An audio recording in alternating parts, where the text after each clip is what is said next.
Скоро това е трета част.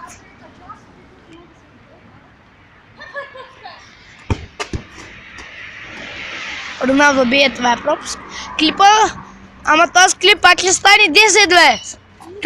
Ти го прави само по 10, бе.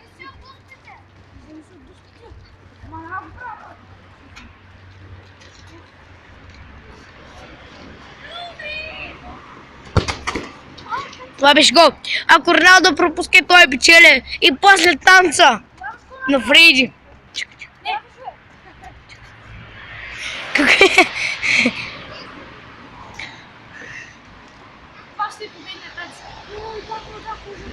Аз знам какво стана след.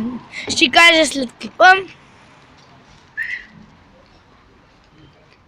Джиги. И харесваме да не те. И чао!